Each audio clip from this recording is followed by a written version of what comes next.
Story 1. Red Aurora. I have never learned if those creatures have a name.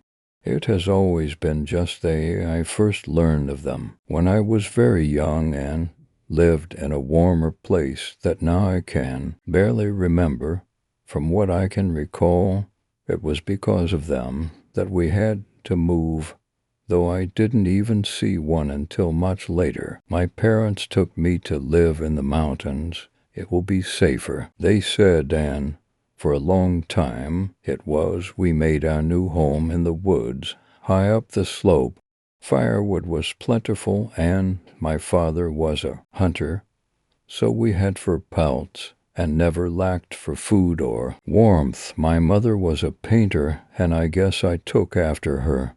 Soon, our home was full of paintings depicting scenes of my father's hunting trips, of which he often bragged. The land itself has been abound with things an artist so yearned to capture, for though frigid, it was beautiful place, still is. An evergreen forest has coated our mountain, and a ring of austere black and white peaks have formed a jagged horizon further towards the gray ice caps. A vast tundra has been stretching out in a sea of reddish and brown-hued grass. Wondrous green lights often graced the sky with their flowing dance. Father hunted and kept the storytelling tradition alive while Mother foraged and painted. We managed to settle into a rugged, sometimes lonely, yet ultimately satisfying existence. It didn't last. They came to haunt us once again. Questions are still gnawing at me.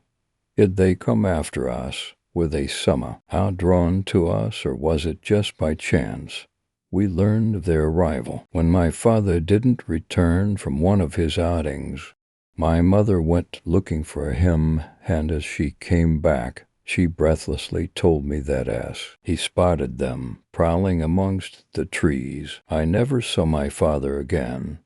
We laid low for a while, holed up at home, terrified, hoping the creatures won't track us down, that they would simply go away. But then food began to run out. We had to start taking risks. My parents had chosen this place for its remoteness. There was no one else around to turn to, so Mother took me with her to hunt and forage. She was too afraid to leave me alone in case they ever found our place. We fished in streams and even went down the mountainside to a greener valley for berries. It was during one of those excursions that I saw them for the first time, just two of them, covered with shaggy fur and hunched. They were creeping low to the ground. I'm pretty sure they saw us too, but kept their distance. We backed away and covered our tracks on the way home, fearfully looking over our shoulders. Not much later, from our high vantage point, we saw movement below. They came out in great numbers, scurrying among the trees like a swarm of insects in the underbrush. They didn't find us, at least not yet. Since then I couldn't get much sleep, waking up from frenzied nightmares of invading monsters and expecting them to do so in the waking world. Mother rested even less, insisting on keeping vigil. In the end, it was just what doomed her, as one day the days of fatigue made us unwary. The creatures were waiting for us, hidden in the snow. They came as a horde, bellowing madly. My mother screamed for me to run, and I did. A crushing feeling of despair, stronger even than fear, overcame me as I realized she wasn't closely following at all. Looking back, I could no longer see her, but I hesitated long enough for the monsters to start catching up with me. In mindless panic, I fled with terrors blinding me. I nearly lost my way and had to double back to a stream in order to cut off the trail of my footprints. My parents were gone, but their teaching, weren't they gone? The thought filled me with sorrow and sapped my will to go on. I barely had the strength to get a fire going in order to save my freezing feet. Collapsing and curling into a ball, I wept, soon trailing off into a shallow sleep. In the following days, I despondently went through the motions of everyday survival. Instinct alone kept me going, but fear poisoned every waking moment, as well as my sleep. Worse yet was the incessant gnawing of guilt for what I then saw as cowardice. Maybe it was better to stay with my mother and meet my fate. It drove me to the point where, unable to face those creatures, I walked instead into the open tundra, intending to freeze to death. What made me turn back were the dancing lights over the glacier. Strangely, that night they took on a red hue instead of usual green. This moment of unique beauty swayed me not to give up just yet. Be it by blind fate or by supernatural intention, the dancing red light turned out to be an omen. As I was laying down to sleep by the fire that night, my dejected negligence in covering my tracks led to nightmares becoming reality. They have found me, only 3 in number, but no less terrible. Up close, they were even more horrifying, shorter, but more massive than me. From beneath all the fur-gaped faces, hideous beyond words, with weirdly protruding noses and fur. IOUs, insane eyes, they brandished fire and wicked, sharp things bellowing. They descended upon me, kicking, thrashing, stabbing. In panic and desperation, I lashed out, flailing, screaming, grabbing, scratching, and biting, as my teeth caught the exposed flesh of a monster's hand, piercing skin and crushing bone with barely any effort. I tasted its hot blood, and it tasted good. Shriek of torment accompanied a sanguine gush from a severed hand, making the monsters recoil in what seemed to be genuine terror.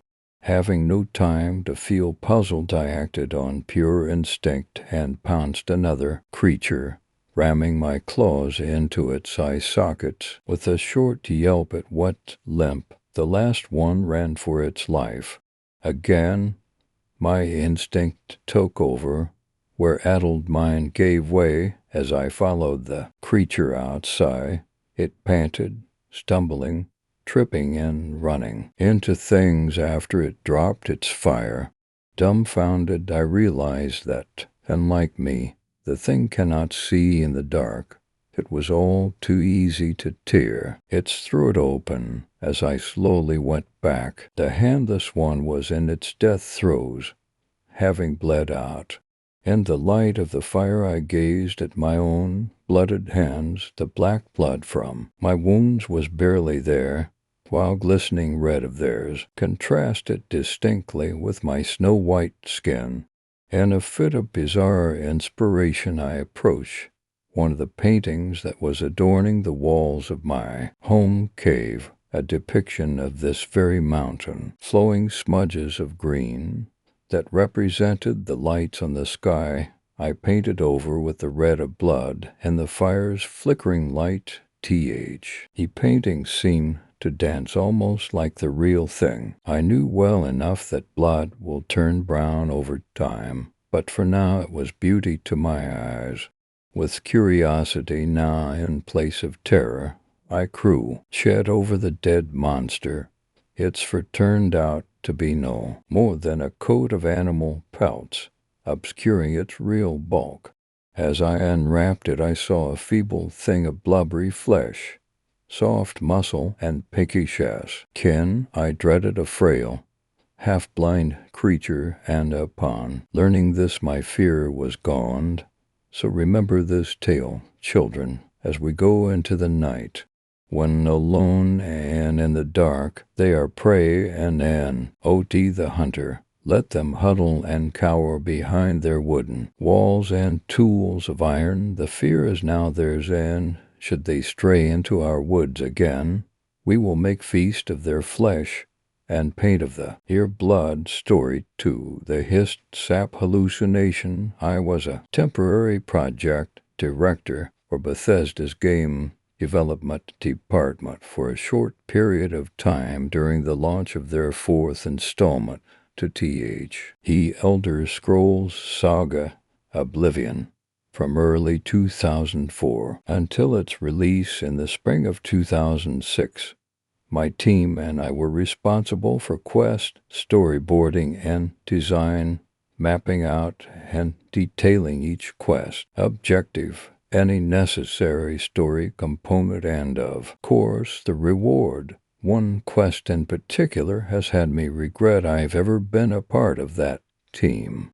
Even the executive producer, Mr. Todd Howard, admits that this wasn't something he could ever imagine happening to a game like this quest. Rather, this achievement awarded quest hindering it much more unsettling Washington is actually a very real, very important part of the game entitled Infiltration. It was the second last and most unusual quest for the Fighters Guild, and a quest result we didn't originally plan to produce. In fact, we didn't expect to produce. In case you've never played the game, the faction's quests follow a league of fighters who are hired to perform jobs involving a great deal of fighting, as the name suggests. After you've furthered yourself through the guild, you learn about a group called the Blackwood Company, who are stealing members from the guild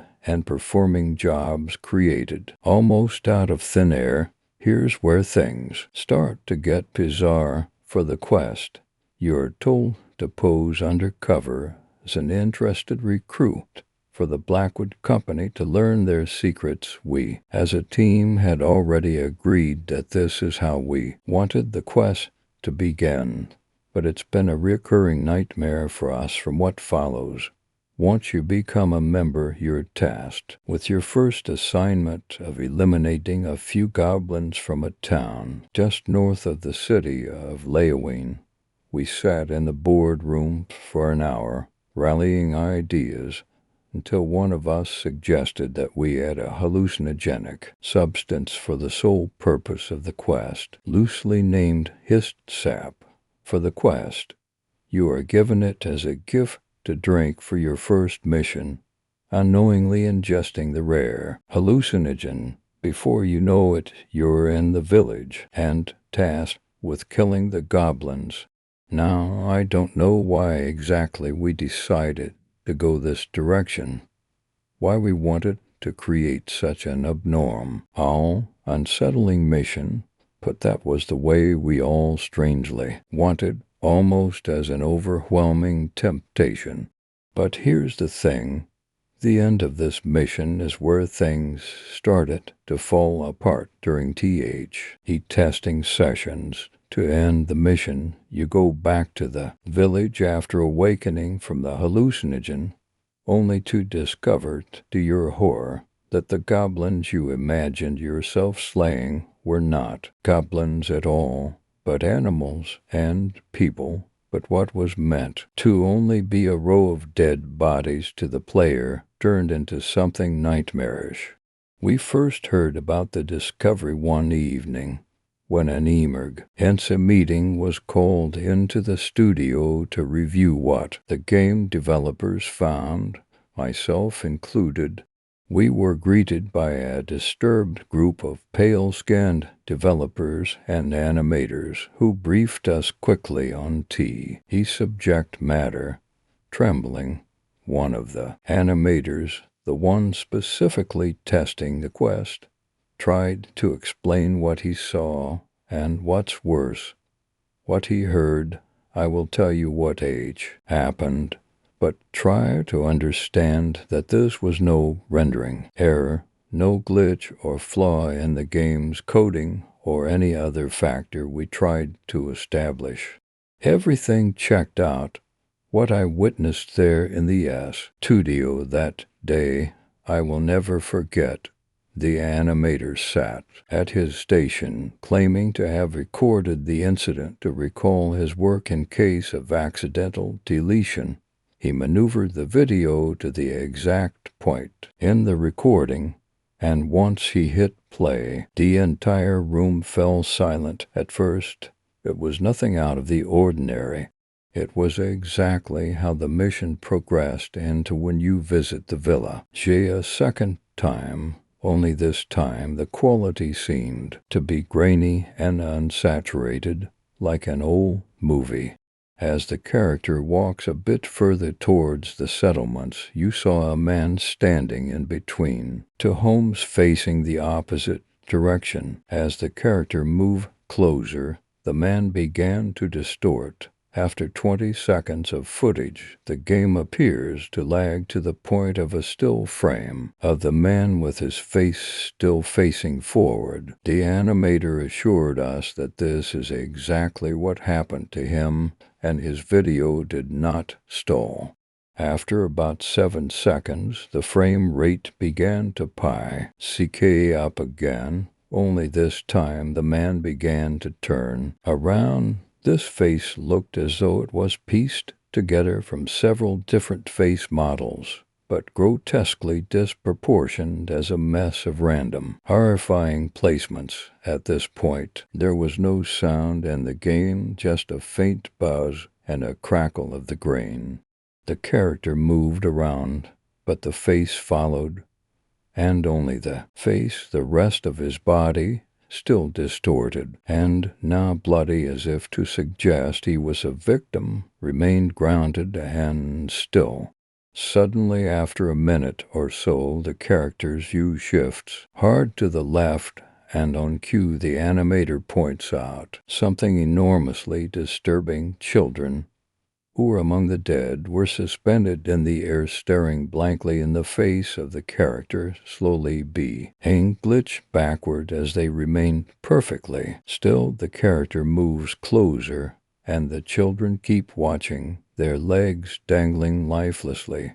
The bodies, one by one, glitch through the landscape, as if they were being swallowed. As each child disappeared through the rocky terrain, the noise began to enhance and to transform. Distinctive moans could be heard periodically, but then something happened. The screen flashed white and then black, then back to white, but this time the screen stats were there. The health bar, the compass. It was as if the character was transported to some sort of void room, while it began to render random chunks or raw data and designs littering the void from every direction. The animator couldn't explain why the game had taken him to this place of limbo. 5 or 6 minutes passed in the recording. By this time, many other designers had left, too shaken from the experience. But I stayed. Suddenly, a line of dialogue appeared at the bottom of the screen, but it's unreadable from the likes of strange symbols and omitted letters from words completely jammed together. A noise is heard. A man's voice has slurred gibberish. His tone is angry, but sorrowed, but gets louder after every passing second until it's almost a scream. Then the game starts to lose control. The character starts to spin all over the map, but everybody is lifeless. The character at this point cannot move. It is forced into a point of view, locked in place as the horror flashes over and over. Howard at this point urges the animator to turn it off, but the video remained on. A point came where the sound stopped. The game ceased to randomly spawn the character. It stopped exactly where it started, a grainy and saturated view of the village. Only this time the man was not there. The man with the face stitched and pieced together like a rag doll. Abruptly, the man rose from the groove, and inches away from the character, eyes as black as night, and his mouth wide open. He started to speak. You did this over and over, his speech turning to shouts and his shouts to scream, as repeating without the movement of his mouth, you did this, you did this. The video stopped. The room was quiet. The air was thick. The animators did all they could to fix the problem, but the children still float, lifeless, as if the game was broken beyond repair to what was experienced that evening. No one ever spoke of it again, and the evidence and its contents destroyed. A month later I left Beth. Esda, I have not shared this experience until now, and myself and the rest of the team swore to secrecy, but I felt this needed to be shared. I've never looked or touched the game again. Story 3. Creaking. Ever since I could remember, ever since I had been a child, I had been afraid of the dark depths of any sea or deep lake. Dark blue or green water had a nauseating effect on me, and seaweed dancing sinuously at the bottom of pools made me shudder. Worse than that, however, was the feeling I got when viewing a large upright stone or the hulk of a barnacle-encrusted wreck of a ship or submarine looming, ghost-like, out of black waters. Sights like these made me tremble with fear and look constantly over my shoulder, afraid to one day see behind me a rusty hull, corroded pale green by barnacles, swaying and creaking horribly. At the same time as being horrified, I found the fear ridiculous. Far away from any truly large bodies of Washington, and therefore far away from any sunken ships, besides which, how would they just appear behind me? I was safe for the nonce. However, 2 years after receiving my degree in archaeology, I found myself relegated to an island off a coast of South America with a group intent on digging up a series of standing stones, the tips of which had been spotted by a native over a week ago. I soon came to realize that our entire excavation was a mistake. We should have given up early on. We should have not even come. I am not a superstitious person by any means, but as bad luck and accidents continued to assail us, I knew that something was trying to warn us away. At first, it was merely storms, and I was silent, believing it to be bad luck, nothing more. Storms were highly common around this area, after all, but the storms became wilder and wilder, and when this did not deter us, an unbrittleness seemed to creep into our tools, which broke over and over. Nervous jokes became common within the group, but my suspicions were only aroused at this time. Our communication to the outside world kept going down, technical difficulty after difficulty, which caused our excavation to halt almost completely. Time after time, I suggested we give up our endeavor, but my advice was turned down. We were halfway done. The others argued we couldn't just give up on such an important discovery, not just because of a little bad luck, but it wasn't just bad luck. If only the fools had listened. So we continued. Storms had not stopped us, nor had difficulties with tools or communication. Now the presence that was trying to warn us became harsh. Accidents began to happen, accidents that at first merely wounded our pride harsher. Still the presence became twisted ankles and wrists, sore muscles, fevers and sickness, broken bones. I had become frantic. I pleaded for them to stop. They tried to soothe me with promises that tomorrow would be the last day. Only a few more pounds of earth, and then we could see the stones, the strangely carved and shaped stones. In all their glory tomorrow came. The stones were uncovered and rose from the ground like a row of rotting teeth.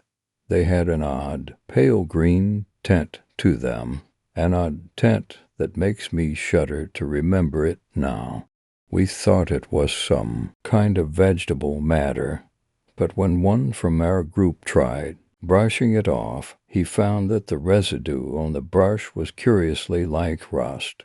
Even still, it was easy to see the strange markings carved into the stone, markings that seemed to hover above the foul coloring, markings that depicted, but I will not describe it fully, the damned implications, a scaly being larger than a watt-hour, pale, bulging, fishy eyes, gills, bloated lips, monstrosity from that dark, indistinct world I so feared and hated, half fish, half God. I must stop.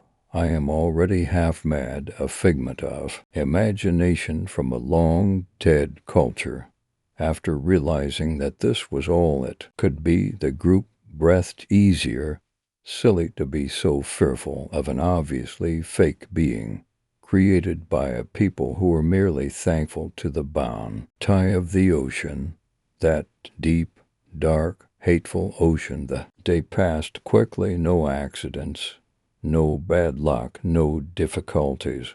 We contacted our base in Washington, preparing transportation of the stones. We stood around our discovery, Annie's replaced by a moment's pry, sharing opinions and hypotheses about our megaliths. Perhaps, after all, we had merely been jinxed. If only that was the case that night, I was to realize that our luck had not changed, but had merely worsened. The presence that had tried so desperately to chase us away, to protect us from our horrible fate, had left us, had given up.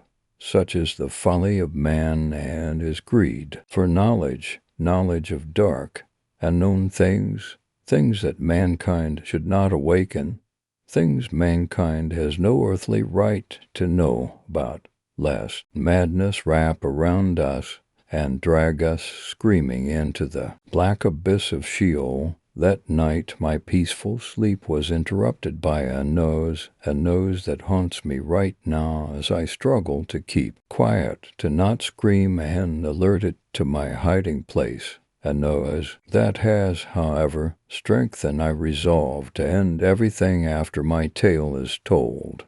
The world must know that some things are better left alone. I awoke slowly, not realizing what had jarred me out of my dreams at first, but as my grogginess faded and the noise grew louder, it was coming closer. I began to shiver beneath my light cover, the creaking of a rusty ship looming out of the dark. Behind me, I darted out of the tent, looking wildly around for the thing that could make such a sound on dry land. Left, right, up, dot, and when I saw the monstrous sight looming over the trees, staring with its glazed, bulging eyes, its mouth with the puffy, obscene lips parting to make that sound, a wild scream, and tore from my throat, and I ran from it, leaving my comrades behind like a coward. I can only pray that they were able to run, to hide, and, if not get away, I pray their end was quick and painless, although I fear that is not the way of this beast. I do not know what we unearthed. I do not know what was so important about those grotesque stones that the demon surfaced because of our finding them. I do know why huge stones and wrecks under fathoms of water bother me so. It was never the object, but the resemblance to a half-remembered Ian's old dark being, cove, red and barnacles, pale green and white and red-brown in color, making that awful, non-living creaking noise, slowly appearing, rising, rearing out of dark, unknown depths. I am thankful I sleep with a pistol. Now I will end it, for I know there is no chance of escaping. Even if I could, what of my sanity? I have seen the thing. I have seen Dagon, fish god of man's earliest ancestors, unholy creature that still resides in our being, and yet my tale will merely be laughed at. I will be confined to an asylum. So I will put the gun to my head and pull the trigger, and as sweet, peaceful oblivion will be mine, the creaking, it's so close. I would have been fine, have died quickly with some semblance of sanity intact. But the nose caused me to pause, to stiffen, and to SL. Ali set the gun down. I continue to write because I do not want to give in to my maddening desire to look over my shoulder. But I must look, even though I could pick up the gun right now and it all without looking, because I know what I shall see. My greatest fear will be realized once I finish this sentence. When I turn and look, I will see a rust-colored body, corroded pale grey, and by barnacles, swaying and creaking horribly, too. Apocrypha. Link. Email protected. Story 4. What happened to Ella? My sister has been gone for 25 years now. I think it's finally time to tell her story. It was summer. My sister, Ella, and I had barely lived on the farm 6 months. Our father was off in the military, having been gone about 2 years by this time. We missed him dearly. The farm sat in the middle of nowhere, with miles and miles between our family and others. Our mother worked hard to raise us too. Her work only increased due to the fact she also tended the farm. We tried our best to help our mother with the daily chores, feeding chickens, collecting eggs, giving the animals hay, and slopping the pigs. We felt we did hard work, though our portion of the work was less than 10% of what was needed to be done daily. Most of our time was spent doing what any 6- and 8-year-old might do. Played in the yard. Our house was an old white painted two-story house plus basement. The paint chipped off the exterior walls and the shutters were missing, but it was cozy and nice, even having a large tire swing on the tree in the front. Surrounding the house and barn were what felt like miles of cornfield. Ella and I often ran through the corn, playing various games, hide and seek and such. It just so happened that one day we ran further through the corn than we ever had. The field broke way to a large empty, desolate, barren land. Now I say empty, but of course there was tall, unattended grass and a singular tree. The tree in itself was a somewhat disturbing sight, the bark black and flaking, branches barren and gnarled. The trunk stood tall and thick. A grown adult could have stood on the other side, and we wouldn't have known. The trunk twisted and bent in a sort of unnatural way. Just looking at the tree made me uneasy. It didn't help that the world around us was dead silent. No birds, no bugs. The wind held its breath. The tree expelled a kind of aura, the kind that held with it the stench of rotting wood and animal carcass that filled our nostrils. Gripping my sister's hand, I tried to pull her back, begged her to turn back. She smiled at me and told me it was okay, then convinced me that we needed to take a rest. So, against my better judgment, we sat at the roots of the beast. Oh, gee, odd. If only I knew then what I know now, I would have picked her up and carried her home, kicking and screaming. It felt like we talked for hours. We talked about everything. We talked about how we missed Daddy, how we were excited for the pumpkin harvest, how we've carved some for Halloween, and what we'd dress as for trick or treat, which we'd have to do in town. Eventually Ella brought up her sadness at the lack of toys we owned due to the fact that we hadn't quite made enough off the farm to buy new ones. She told me if she could, she'd wish for new toys and other luxury things suddenly with an abruptness that made us both jump to our feet. Startled, we heard a loud thump from behind the tree. Slowly, cautiously, with a scared glance to one another, we took hold of one another's hands and went to look. There, at the base of the tree, two brand new rag dolls with beautiful brown yarn hair and sweet painted faces. Each doll wore a different dress, one in yellow, the other sky blue. Between the dolls sat a multicolored top, a toy boat with a cherry-colored finish and white sail, and a set of jacks with a shiny red ball. Dumbfounded, we looked around, trying to find anyone, but we were alone. Ella gathered the toys, despite my protests, and we went home. Day after day Ella went back to the tree. I refused to go near it. It terrified me. Each day he brought back more and more things, sweets, toys, books, costume, jewelry, and clothing in her exact size. Mom never seemed to notice. How could she when she was so busy with the farm? One day Ella and her got into a fight and Ella ran. I knew where she was headed. I followed after her quietly, stealthily, through the corn, the only light to guide me, the harvest moon casting a pumpkin glow. I was right. She stood in front of the tree, still sniffling from her fit, but speaking to someone I couldn't see. A soft, airy woman's voice returned the conversation, but I cowered to yet hear her over the sound of my heart pounding, terrified. Ella begged the woman I couldn't see to take her away. That was when I found my courage to step forward and drag her away. I moved from my hiding to grab my sister's hand when the sound of splintering would broke the silence.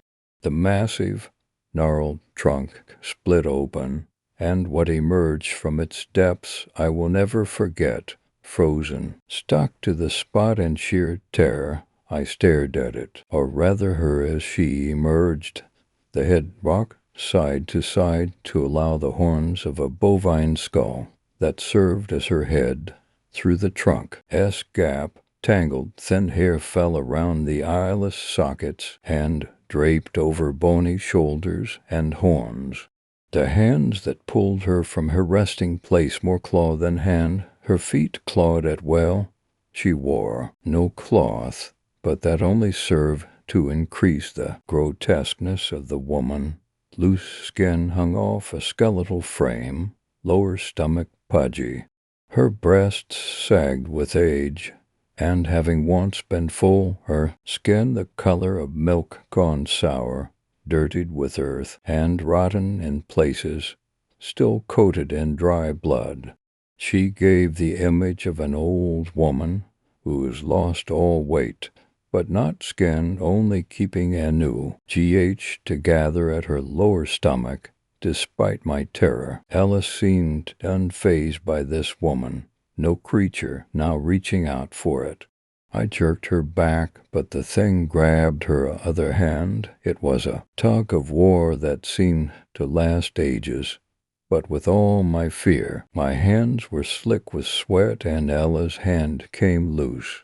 I fell to the ground, and when I looked up, my poor sister was gone. The creature, however, was not. It hovered over me, reaching out to take me too. I scrambled up and ran. It let out a terrible shriek, a mixture of a scream of rage and an angered lowing. It hunched down to all fours, giving chase through the corn after me. crying. My vision blurred, but I fought my way through. I burst through the line for corn and ran for the house. Glancing back, I could see it glowering at me at the line. My mother didn't believe my story. Who would? The police were called. A search went on, but she was never found. My mom refused to move, even after my sister's funeral, as they'd given up that she was still alive. So I grew up in that house, but I never played in that corn again. I knew it was out there, watching, waiting. At the age of 19, I went back to that tree, a chainsaw in hand. I would make sure no one would ever go through what I did. God, I was a fool. It took me the good part of an hour, but I cut it down, and over the next 2 weeks we burned that damned thing. I wish I could tell you that was the end of it. But I sit here now in my childhood home, typing by a low light and the light of a full harvest moon outside, peering at me from around the tree in the front yard. The one with the tire swing, it waits. It seems by destroying and burning the tree, I merely released it to move closer. I've not left my house in 14 years. Story 5. My wife won't stop sleep talking. My wife and I moved into our new apartment just a few months ago. Before this, we lived in a large cottage overlooking a beautiful lake. It was my wife's dream home for the 3 years we lived there. We didn't want to leave, but it was a necessary step for us. You see, Jessica and I used to live down south. Everything was going well for a while, but my law firm decided to promote me out of the blue. It was unexpected, but I couldn't have been more grateful. Unfortunately, the job entailed transferring to another one of our many branch locations. The one in question was in New England. We spoke long and hard on the matter, but eventually Jess agreed to the move. It's important to note that the $1 tea stretch as far up north as it does down south. It's also harder to find employment. That's why we were downgrading our living space. Until Jess could find another job, we would have tea. Oh, suffer, at least. That's the way she looked at it. Tensions were high the first few weeks after the move. I could tell Jess was irritable. She missed our old house, our old friends, and working a steady job. She had nothing to do with all of her free time, so she was bored out of her skull. This led to many fights. For a while, it seemed like we would never settle. In about a month after the move, things started looking up. Jess found temporary work as a part-time editor at the local TV station. She loved to work and couldn't have been happier with her co-workers. I couldn't have been happier for her. Everything seemed to be fine for a while. Not perfect, but fine. This was when the sleep-talking began. It was to be expected, and honestly, I'm surprised it didn't start up sooner. You see, my wife is a restless sleeper whenever there's a big change in her life, good or bad.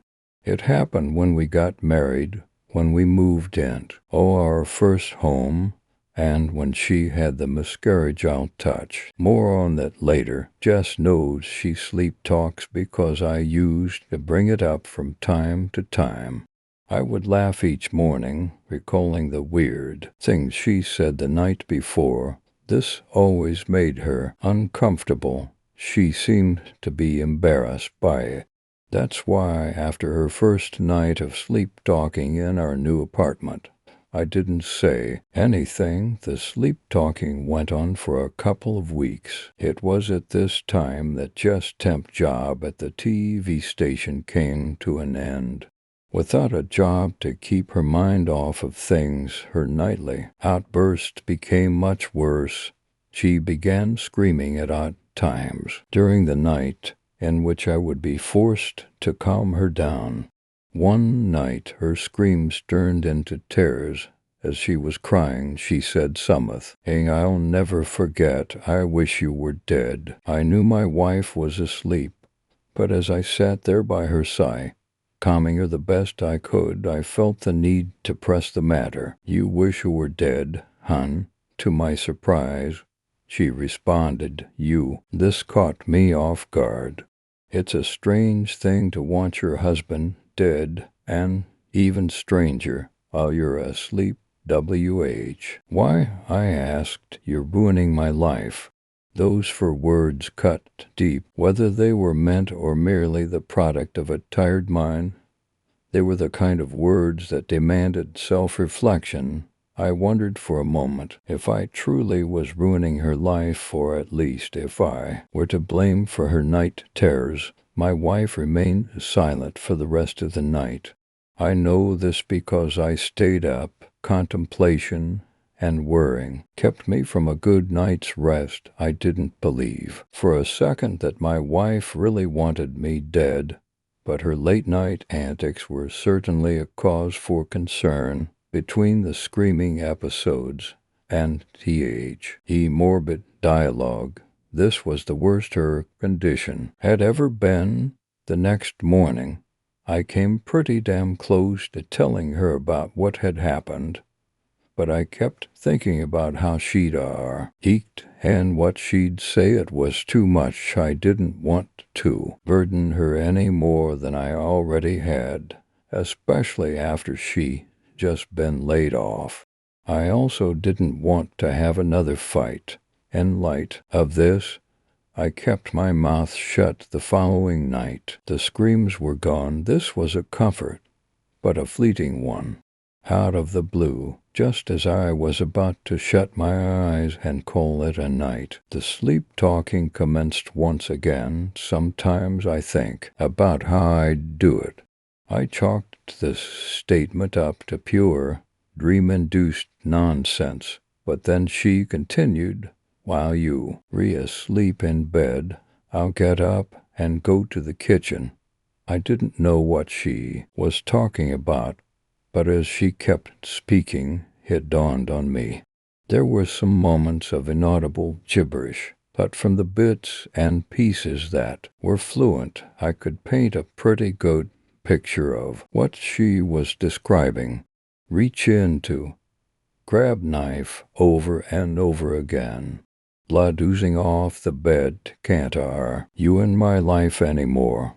My wife was describing her plan to murder me. As deeply unsettling as this was, I couldn't help but chuckle to myself. It was just a dream after all. Nothing more. I can't say I haven't done some weird things in my own dreams. Things I would never do in real life. Jess was mad at me over the move, and she was working out her frustrations while she slept. At least that's what I convinced myself. The sleep-talking continued for a few weeks. I hoped that Jess' midnight venting sessions were doing her some good, but without a degree in psychology, I couldn't be certain. All I could do was listen to her ramble about offing me each night and wait for her condition to run its course. The longest her sleep-talking had ever lasted was a month, so it was safe to say it would be over soon. A month passed, then too. Jess didn't let up. Every night it was the same routine, either incoherent nonsense or babblings about how she'd like to hurt me. It was getting old, but one night changed everything. As my wife slept, she uttered some words that tore right through my heart. I lost my baby because of you. My emotions swirled about and formed a sour concoction that rested in the pit of my stomach. This time I had to know what she meant. What do you mean, hun? There was a brief moment of silence, but eventually Jess offered me an answer. There was some more bearish mixed in, but she was able to get her point across. You made me want kids. you put life in me. Now I'm alone. This struck a nerve and caused a few tears to roll down my cheeks. It was my idea to have a kid. Jess never wanted children, but she made herself want them for me. That's why, after the miscarriage, I was surprised to find her absolutely devastated. I had no clue how much she'd warmed up to the idea of having a baby. My terrors were interrupted by more sleep-talking of the worst variety. "I will kill you, I promise." That was the last thing she ate all night.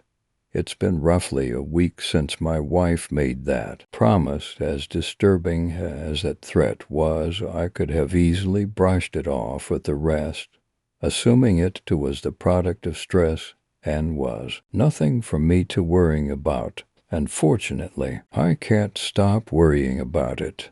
Tess is scaring the crap out of me. I'm now taking short naps and sleeping with one eye open, and it's all because of one thing. Now she's sleepwalking. The author of this story wrote it for free. If you enjoyed it, please consider leaving him a tip. Any amount helps. Visit his donation page, Toda. Why? If you want to feature this story on your YouTube channel, don't forget to follow the author's narration instructions. Written by Christopher Maxim. Contact other stories. Subreddit Story 6, The Dumfries. Don't let them have anything to eat, Mrs. Dumfries said, rummaging through her handbag that weighed down her shoulder. "I'll be fine," I said, trying to a reassuring smile. "Of course you will. Nothing will go wrong, I'm sure." Mr. Dumfries nodded. "And they have to be in bed by 7. Not a second later." "Yes, Mrs. Dumfries," I said, trying to not sound impatient. She looked around the room one more time before looking at me again. "And don't let them watch TV. They got nightmares from last time you let them." Having to console to terrified children for weeks was, I'm sorry, Mrs. Dumfries. I remembered the last time I'd babysat her children. I let them watch so right before going to bed. Never let 7-year-olds watch so. "We lines be late, honey," Mr. Dumfries said, tapping his Rolex. "He'll be fine." He was wrong. As you'll find out, I wouldn't be fine.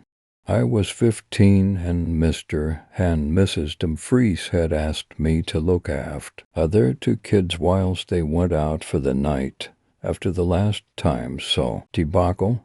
I didn't think I'd get another chance. So when they asked me out of the blue, I jumped at the opportunity to earn £20 for sitting in their living room whilst occasionally checking up on the children. The door slammed shut and the request started to fly. "Mummy said we could have ice cream," said the blonde-haired child. "No, she didn't, Harry," I told him, lying back in the sofa. I turned on the TV, being careful not to land on any scary programs. "But we want it," screamed the brunette child, stomping her feet. "Tough, Sarah," I said, sighing and turning the TV off. "Let's do something else instead, then."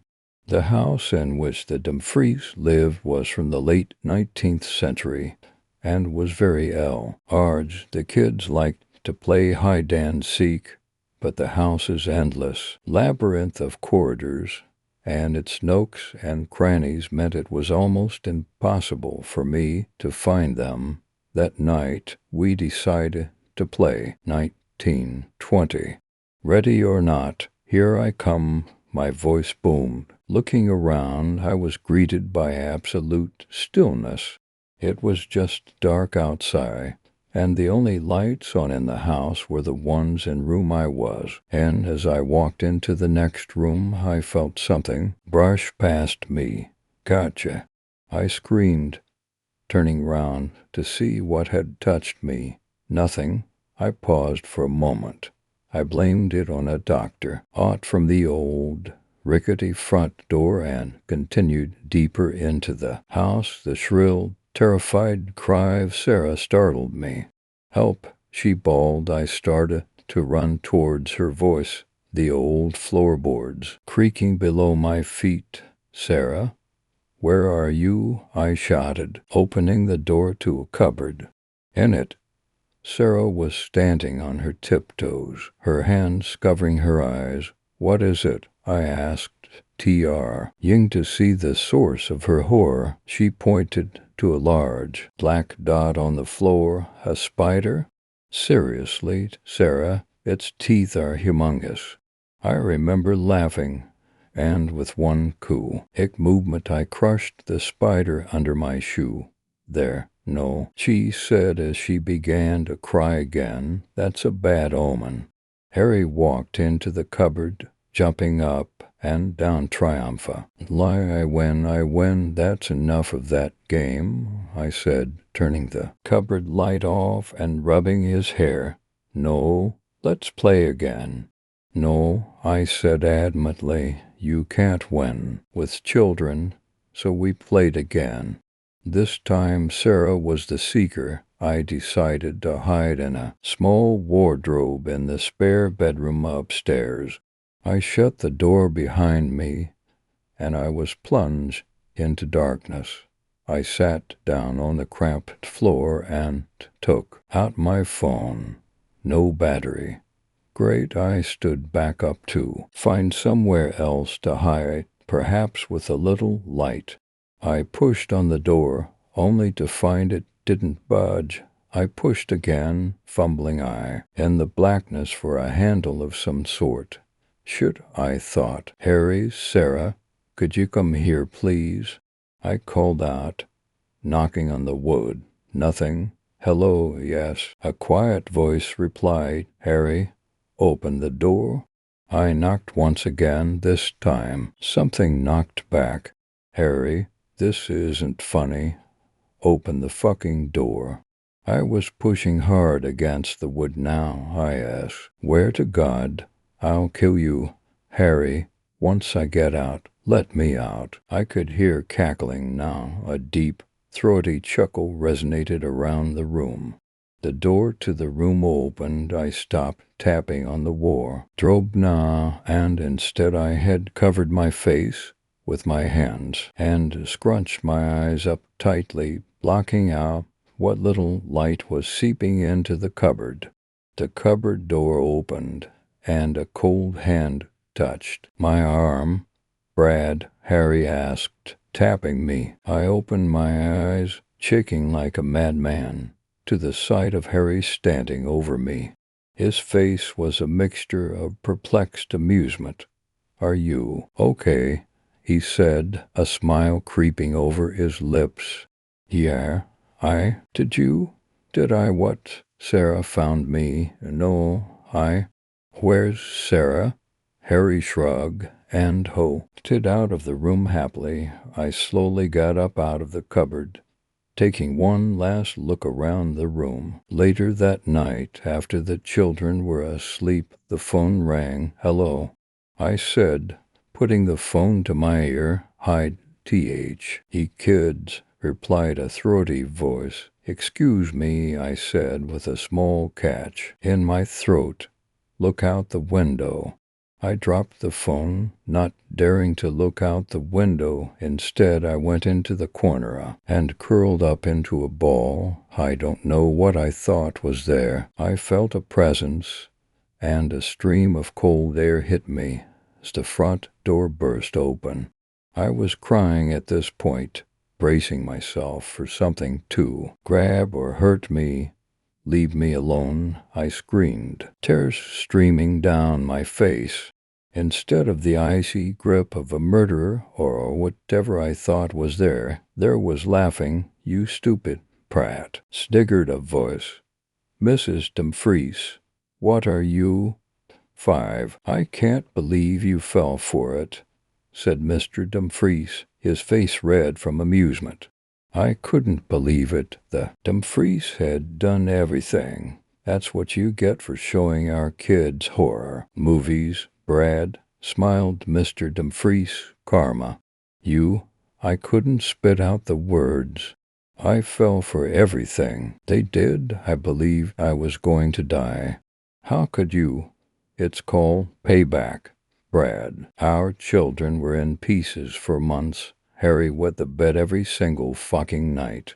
Sarah woke up with night terrors, screaming about her arm getting sawn off, and you're asking how we could do this, Mrs. Dumfries ranted. I was sorry. I didn't mean to harm them. But you did, Mrs. Dumfries spat back, and we don't mean to harm you, Mr. Dumfries said coldly. What? I stuttered. Sarah had dreams of her arm being cut off. Every night we'd have to console her. She swore that her pain was real. Imagined feeling at pain. Brad, I don't. You will, smiled Mr. Dumfries. He slowly opened his bag, not losing eye contact with me. He pulled out a saw. What the fuck? I screamed, trying to push past him. Mrs. Dumfries kicked me in the groin with her heel, and I fell to my knees as if begging for mercy. Get off me, you crazy psychos. Mr. Dumfries placed the saw against the pale flesh on my arm and began to push down hard. No, I cried, blood spurting from my arm. I tried lashing out, thrashing with all my strength, but Mrs. Dumfries seemed to be superhuman. I started to feel dizzy. The pain became unbearable, and the last thing I remember seeing before I blacked out is the crazed face of Mr. Dumfries burst out laughing as he waved my mutilated arm in front of me. Story 7. Dr. Carney's thesis. Does anybody here ever watch those online TED Talks? They're short lectures given at an annual convention by intellectuals of just about every field or job description. They cover all kinds of interesting things, from new insights into neuroscience to the latest business strategies to celebrating comic books. I discovered TED Talks about a year ago, and I actually have learned a lot from them. They even started to feel like I'm amassing a fine little store of knowledge on a lot of obscure topics. Like most of my new internet discoveries, though, I tend to spend my nights and days binging on them for a couple of weeks and then get sick of them for months afterward before the cycle repeats itself. After the last one I saw, though, I'm not sure I'll watch another TED Talk. I just don't think that the TED organization is very trustworthy anymore. The last TED Talk I watched was recorded at the TED Gathering in 2012 in Long Beach, California. The talk was given by Dr. Alfred Carney, astronomer. Dr. Carney is relatively obscure nowadays. I had certainly never heard of him until I watched the TED Talk. It turns out that he caused a bit of a stir in the late 90s when he taught at Tokyo University. Dr. Carney submitted a, quite frankly, bizarre journal article to the publications of the Astronomical Society of Japan. He claimed that the then recently discovered mysterious etchings on Bronze Age tombs in southern Honshu were not only a complex system of stellar coordinates, but that they correlated exactly as some ancient Babylonian star charts which he had in his possession. Furthermore, Carney claimed that both of these sources indicated the existence of a dim celestial body less than a light year from the edge of our solar system. Dr. Carney claimed that this body, which he nicknamed the Dark Oni, was massive enough to cause gravitational disturbances in our solar system's outer comet belt. If left unchecked, these disturbances would eventually lead to impacts on Earth worse than that which wiped out the dinosaurs. The article's argument had numerous problems, not least of all the fact that actual archaeologists considered the Japanese markings to be far too vague to be anything like coordinates. Carney, having gained a reputation for paranoia, also refused to turn over his alleged ancient babble and star charts for independent study. The peer reviewers concluded that he didn't even have any star charts to begin with. Dr. Carney angrily resigned from the faculty at Tokyo Ra, so then faced further inquiry into his integrity. He was kicked out of the Astronomical Society of Japan, and I am surprised he didn't also lose his doctorate. As far as I can tell from Googling, that's the last anybody heard from him until 2012. Why would Ted even give the time of day to what by all accounts is a disgraced crackpot, though? Maybe the Sapling Foundation has an affinity for our bad astronomy and pseudo-archaeology. Maybe Carney had some dirt on a member of the selection board, I don't know. But regardless, on October 10th, 2012, the footage of Alfred Carney's TED Talk was posted to YouTube and the TED website under the title Alfred Carney, Why Comets Matter. It was online for about 5 minutes before it was taken down, and all mention of Carney wiped from the conference records. The video begins as they all do. The TED logo is followed by a shot of Dr. Carney standing in the middle of a packed auditorium in California business casual. Now, I'm sure some of you here are a little bit skeptical of my work due to certain mishaps in the past. I certainly don't blame you if you are. I handled the situation rather poorly, but what I brought with me today is some fresh evidence that I think will change your mind, and if my conclusions are right, we could be looking at the most dire threat that life on Earth has ever faced. Even the Mayans could only foresee the tip of it. I can tell that he's doing his best to pour on the charm and credibility, but still he seems to be sweating. I doubt it. It's just from the stage lights. Now, if you'll direct your eyes to the screen, this is a picture of markings found on a tomb in Japan dated to about 900 years before Christ. He begins to go into the spiel that he gave the Astronomical Society, only this time, as you can see here from the 5th character of the 3rd line and the 5, 6, 7, 8th character of the 2nd, that the only star this could be referring to visible from Babylon is Arcturus, said Carney. Now, with that in mind, let's go back to the Japanese etchings. He ultimately didn't have much new to bring to the table. I'm no mathematician, but even I could see that a lot of the coordinates he was marking all over that poor PowerPoint were completely bogus, even if one accepted his leap of faith that the Japanese etchings were star coordinates. The video goes on like that for the next 12 minutes. You can detect yawns and scoffs coming from the audience, but Carney doesn't seem to hear. At the 12:34 mark, things get interesting again. Carney has just finished showing us a CGI rendition of the Dark Oni, he says, so call it what you wish. Whether Nibiru, Nemesis, Planet X, whatever, but the universal attestations of folklore are clear and the math doesn't lie, people. There is an unprecedented object out there and it is a threat.